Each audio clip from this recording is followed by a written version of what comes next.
존경하는 국민 여러분, 김진표 국회의장님과 선배 동료 의원 여러분, 대구 동구을 출신 강대식 의원입니다. 과거를 지배하는 자가 미래를 지배하고 현재를 지배하는 자가 과거를 지배한다는 말은 진실과 거짓에 대한 분별이 사라진 세계를 우회적으로 그린 영국 작가 조지 오웰이 쓴 디스토피아 소설 1984의 명언으로 지난 정부에서 발행된 고교 한국사 교과서가 이 명언을 수반하고 있습니다. 현행 한국사 교과서는 균형 잡힌 시각과 사실에 근거한 내용보다는 지난 정권 홍보를 위해 정치적 이념을 담은 왜곡된 선동책자라는 평가를 받기도 합니다. 본 의원은 이러한 사실을 확인하고자 합니다. 우선 2020년부터 고교생들이 배우고 있는 한국사 교과서에는 김정은 집권 후 북한 경제가 안정세라고 기술하고 있습니다. 그러나 표에서 보시는 바와 같이 김정은 집권 직후인 2012년 북한의 경제 성장률은 1.3%에서 현행 한국사 교과서가 발행되기 직전인 2018년 북한의 경제 성장률은 마이너스 4%를 기록했습니다. 김정은 집권 후 북한 경제는 안정세가 아니라 오히려 퇴보 추락한 것으로 사실관계가 잘못된 기술을 하고 있습니다. 또한 일부 교과서에는 광복 이후 미소 군정 시기를 편향적으로 기술해 학생들로 하여금 미군은 부정적으로 소련군은 긍정적으로 인식하게끔 하며 북한을 미화하고 있습니다. 또 다른 교과서에서는 북한의 비핵화 의지와 핵 보유의 정당성을 북한 입장 그대로 기술해서 비핵화 의지가 없는 북한의 기만 전술을 그대로 실었습니다. 이뿐만이 아닙니다. 현행 한국사 교과서에는 북한이 불리한 최근 역사적 사실은 다 빠져 있습니다.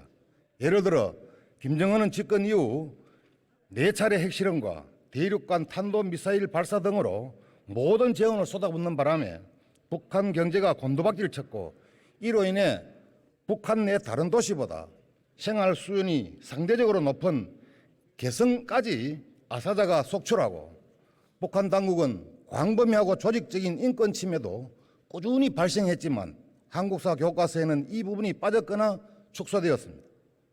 북한 도발로 희생된 천안함 피격과 연평도 포격, 북한의 9.19 군사합의 위반 등도 제외되었습니다. 이같이 대한민국의 역사를 오도 폄훼하고 김정은 체제를 옹호하는 것을 우리는 역사 왜곡이라 부릅니다. 우리 학생들은 북한의 노골적인 대남 도발 실상과는 동떨어진 가짜 평화쇼가 녹아든 역사 교과서를 배우고 있는 것입니다. 지금 대한민국은 잘못된 가짜 역사 교과서로 인해 교사와 학생들은 더욱 심각한 혼란을 겪고 있습니다. 더 이상 이러한 혼돈 상황을 방치할 수는 없습니다. 정부는 2025년 새로운 역사 교과서가 나올 때까지 기다리지 말고 시급히 대책을 수립해야 한다고 생각됩니다.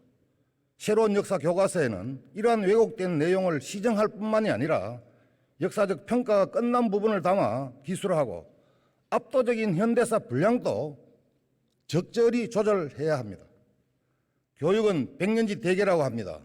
국가와 사회 발전의 초석으로 시대가 아무리 변해도 변하지 않는 것이 교육의 본질입니다. 교과서를 정권이 바뀔 때마다 입맛에 맞게 고치는 것은 이제 하지 말아야 합니다. 일본의 역사 왜곡을 바로잡듯이 대한민국 미래 세대를 위해 우리 역사 왜곡을 엄격한 잣대로 검증해 바로잡아 주시기를 당부드립니다. 3월 17일 유엔 안전보장 이사회에 출석한 북한 탈북자는 오늘날 북한에서 유일하게 자유를 누리는 사람은 김정은뿐이다. 김씨 일가의 핵무기 개발이 바로 주민들이 굶주리고 죽어가는 이유라고 증언했습니다. 이 증언이야말로 우리 학생들이 배워야 할 역사입니다. 감사합니다. 강대식 의원 수고하셨습니다. 다음은 경기 고양을 출신의 더불어민주당 한준호 의원 나오셔서 발언해 주시기 바랍니다.